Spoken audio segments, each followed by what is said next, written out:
Bia Kamal ka Noor Online TV ka jan gwatma bana Russia bana jaling ka kon ko shag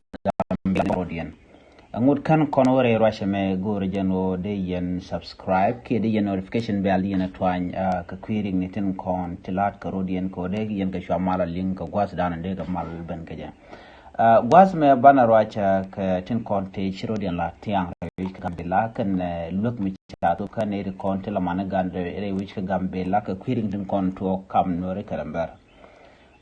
koron to re which ka Gambia kam no re kanaber agenda na bana writing ka tin jekin kon tin je ka bech anwari kana tin kon tin we ka ben bana writing me ban je chulin kel ku subscribe ke jin ku notification bell ku je twany ko blair tin kon ma non ka bikan chamala shukaji ka gwas da na pai ka bere shi ka ja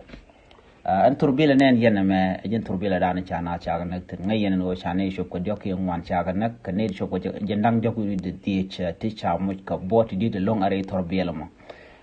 ne ko ne nang de wi de cha ri den dial bot to jeken ka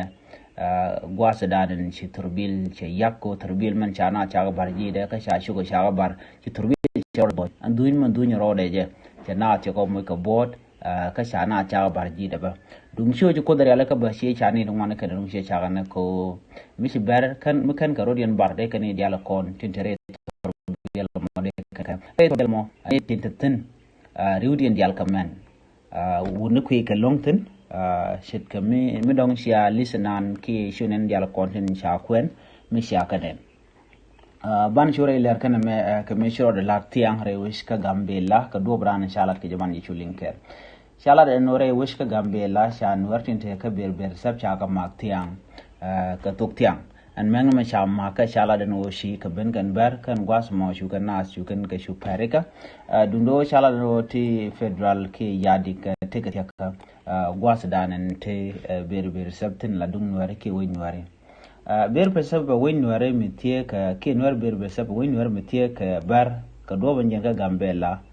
bawrit ke ber sab ala nor ber sab ko bawona ka abol mo wej barja nante berte kan gajan gwaz dan la kan wala kan ka peten bishujen ka abol ka bi woke tin ngot kan yetin chup kam da nana long ke kam de ru an kama mo chaja mo ka dini ta gam kanas ko mi te reng mo dero la bi kan chwa mala shupten jen gwase dane wa turbil mo wa janeten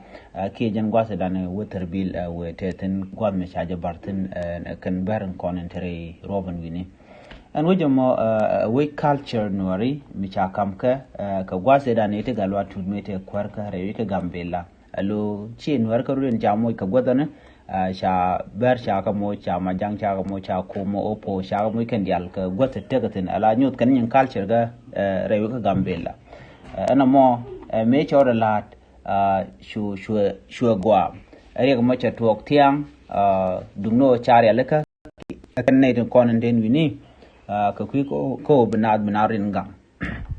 gwaso me te ron mi chala cha je ko lat manigan cha je gor ka social media chala no te ka gan no ta sha nang dul gor ka bon mi sha guba ber no antame chala no kwai ka gwa da na te gatin kwajeje aramuku la rai gwaso me eno dul gor ka mitedi mi sha gan no ta cha nang tin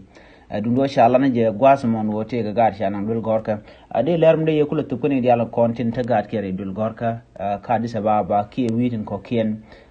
shikmen tweet kon tiek kitin tere wesha ka Ethiopia de je ladno chiagne diala kon ke gar kon re dul gor ka jogne diala kon en to gonna to gol tin chite kel kan wari ka kan wari biya ka jogo no na me chewo gwa we jak adin gar tiene de in ka gwi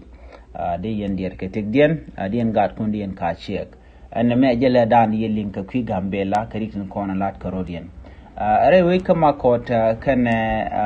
pull down nguda teleler mi shalatin ajen roje shalat ko chete garik ti choden laden wini dundo telemi shaneling men dia na je long ajen kwi torbile shanak kam Gambia ken yitang abar gwam shane dok yung wan chagnek tin abar ka ci ger torbiya ci roda bar na me jele dan yelin ga kwi Gambia ka te choden la tiang ngore tel mishan ling kan waran content gonten content terewi ka gambe la shiru mene jab tin ulanten te berber sabtin gwam inshallah no de berde ga na maktin ka do bran inshallah keje na me agenda na de yen ling ka query ne ten fokre wi ka gambe la gorno jin bi ñu wax nasen ko ken ka jin ba ku subscribe ko bi yar man non ka kan online tv bi kan ci amala shu ka ji ka kwasa danan shiga bare keje biata kamal bye bye